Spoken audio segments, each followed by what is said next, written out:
আমি যেখানে সুখের সন্ধানে গিয়েছি সেখান থেকেই দুঃখ নিয়ে ফিরেছি। এইবার তুমি আমার অবহেলা দেখবে। আমার থেকে ভালো তো তুমি পেয়ে যাবে।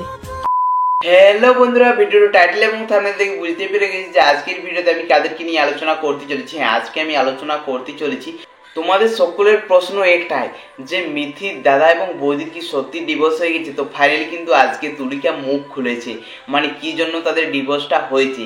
তো সমস্ত কিছু কিন্তু জানিয়ে দেবো আজকের এই ভিডিওতে। তো অবশ্যই কিন্তু ভিডিওটি ধৈর্য সহকারে শেষ পর্যন্ত দেখুন। আর এই ভিডিওটা দেখার পর তোমরা বুঝতেই পেরে যাবে যে অ্যাকচুয়ালি কি জন্য তাদের এই বিচ্ছেদটা হয়েছে। তো চলো আর বেশি কথা না বাড়িয়ে মূল ভিডিওতে যাই।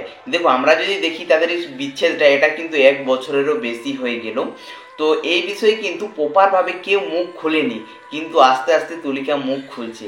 সে ইনস্টাগ্রামে 2টি ভিডিও আপলোড করেছে, যেগুলো শোনার পর আমরা বুঝতেই পেরে যাচ্ছি যে তাদের কি জন্য ডিভোর্সটা হয়েছে। তো চলো তুলিকা কি এমন কথা বলেছে যেটার জন্য আজকে পুরো সোশ্যাল মিডিয়া তোলপাড় হয়ে গেছে। তো কি বলেছে তোমরা একবার শোনো। আমি যেখানে সুখের সন্ধানে গিয়েছি সেখান থেকেই দুঃখ নিয়ে ফিরেছি। হ্যাঁ, তুলিকা দি বলছে আমি যেখানে সুখের সন্ধানে গিয়েছি সেখান থেকে দুঃখ নিয়ে ফিরেছি। ভালো থাকুক তারা, ভালো থাকার অধিকার কেড়ে নিয়েছে যারা। এই যে কথাটা সে শেয়ার করেছে, এটার মাধ্যমে আর কারো বুঝতে বাকি নেই যে তাদের মধ্যে কি হয়েছে। এটা দেখার পর সত্যি সকলে বুঝতে পেরে গেছি যে কি জন্য আজকে তুলিকা দি হঠাৎ করে এরকম ভিডিও বানাচ্ছে। অন্যদিকে কিন্তু উজ্জ্বল দা রিপ্লাই দিয়েছে কি, চলো তোমাদেরকে দেখিয়ে দিই। এবার তুমি আমার অবহেলা দেখবে আর ভাববে যে মানুষটা আমাকে উজ্জ্বল দা জানাচ্ছে এবার তুমি আমার অবহেলা বুঝবে আর ভাববে যে মানুষটা আমাকে এত ভালোবাসতো সে মানুষটা আজকে আমাকে এতটা অবহেলা করছে কিভাবে। মানে এটার মাধ্যমে আমরা বুঝতেই পেরে যাচ্ছি যে হ্যাঁ, তাদের মধ্যে অবশ্যই ডিভোর্স হয়ে গেছে। তাছাড়া আমরা তুলিকার দিকে যতদিন দেখেছিলাম নিজেদের বাড়িতে 1 বছর মতো, সেখানে কিন্তু আমরা কোনোদিনই দেখিনি শাঁখা সিঁদুর ছাড়া একদিনও রয়েছে। আর আজকে প্রায় 1-1.5 বছর হয়ে গেল তুলিকা দি সিঁদুর ছাড়া রয়েছে। তার মানে আর কারো বুঝতে নেই যে তাদের মধ্যে ডিভোর্স হয়ে গেছে। হ্যাঁ, তাদের মধ্যে ডিভোর্স হয়েছে।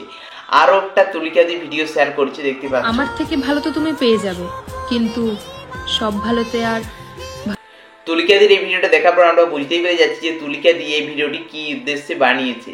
বলছে আমার থেকে ভালো তো তুমি পেয়ে যাবে, কিন্তু সব ভালোতেই তো ভালোবাসা থাকে না। তো এই ভিডিওটাতে কিছু মানুষ কমেন্টস করেছে, চলো তোমাদেরকে একটু দেখিয়ে দিই যে কি কি কমেন্টস করেছে।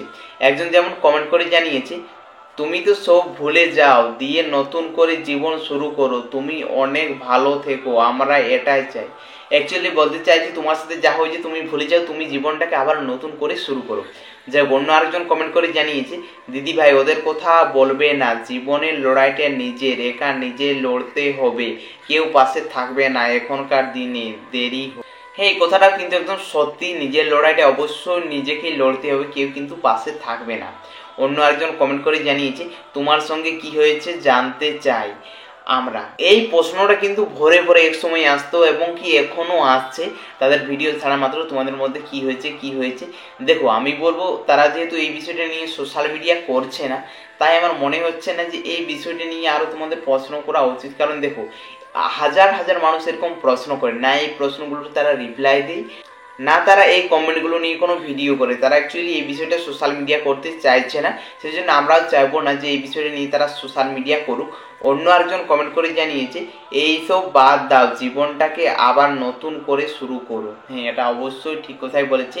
তো তুলিকাদির সাথে যা কিছু হয়েছে, বা দেখো আমরা কিন্তু বলতে পারবো না যে মিথি বা উজ্জ্বলদার দোষ রয়েছে, তুলিকাদিকে তাদের বাড়ি থেকে বের করে দিয়েছে, এরকম অনেকে বলছে, কিন্তু এটা একদমই নয়। দেখো, তারা এই বিষয়ে যেহেতু সোশ্যাল মিডিয়াতে কিছুই জানা নিবে, আমাদের সামনে কোনো তথ্য নেই, সেজন্য আমরা বলতে পারি না।